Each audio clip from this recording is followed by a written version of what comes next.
City update ન્યૂઝમાં આપનું સ્વાગત છે। આજે સુરત શહેરના અઠવા પોલીસ સ્ટેશન વિસ્તારમાં આવેલા ચૌટા બજારમાં વેપારીઓની મહત્વપૂર્ણ મીટિંગ યોજાઈ। મીટિંગમાં સુરત મ્યુનિસિપલ કોર્પોરેશનના અધિકારીઓ તેમજ પોલીસ સ્ટાફ હાજર રહ્યા હતા। વેપારીઓને દુકાનની બહાર ફેરિયાઓ બેસાડવા, પૂતળા મૂકી દબાણ ઊભું કરવું અને રસ્તા પર અવરોધ સર્જવાની પ્રવૃત્તિ બંધ કરવાની કડક સૂચના આપવામાં આવી। બજારમાં વ્યવસ્થા અને ટ્રાફિક સુધારવા માટે આ કાર્યવાહી હાથ ધરવામાં આવી હોવાનું અધિકારીઓએ જણાવ્યું। આજે ચોથા વેપારીઓની મીટિંગ કરવામાં આવ્યું છે, શું સૂચના આપવામાં આવી? આજરોજ અઠવા પોલીસ સ્ટેશન વિસ્તારમાં આવતા ચોટા વિસ્તારના વેપારી લોકોને અઠવા પોલીસ સ્ટેશનમાં આજે મીટિંગ લેવામાં આવી, જેમાં કોર્પોરેશનના અધિકારીઓ પણ હાજર રહેલા। મુખ્યત્વે ચોટાની સમસ્યા એ છે કે ત્યાં ટ્રાફિકને અડચણરૂપ થાય એ રીતે વેપારીઓ બહાર ફેરિયા બેસાડે છે અને એમના ડિસ્પ્લે માટેના 6 થી 7 ફૂટના દબાણ હોય છે।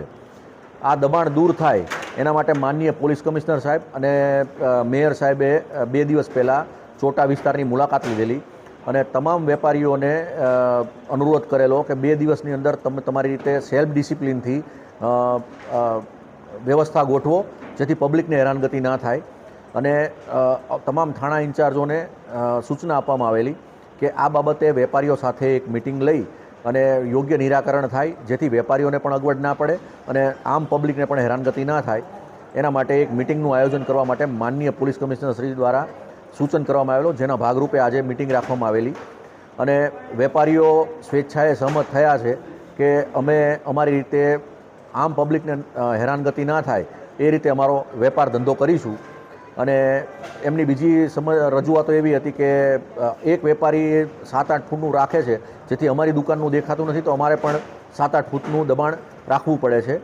એટલે આજે અમે 3 વાગ્યાથી કોર્પોરેશન અધિકારીઓ સાથે સ્થળ વિઝિટ કરીશું અને આમાં જે વચલો રસ્તો થાય કે આમ પબ્લિકને પણ હેરાનગતિ ના થાય અને વેપારીઓને પણ એમનો ધંધો રોજગાર મળી રહે એવા વ્યવહારુ અભિગમ દાખવી અને અમે વચલો રસ્તો કાઢવા માટેનો પ્રયત્ન કરીશું।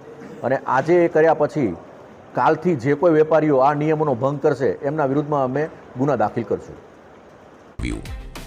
સિટી અપડેટ ન્યૂઝ સુફિયાન મલ્લા, જોડાયેલા રહો, કારણ કે હવે શહેર નહીં સમગ્ર ગુજરાત કહેશે। આ છે સિટી અપડેટ ન્યૂઝ।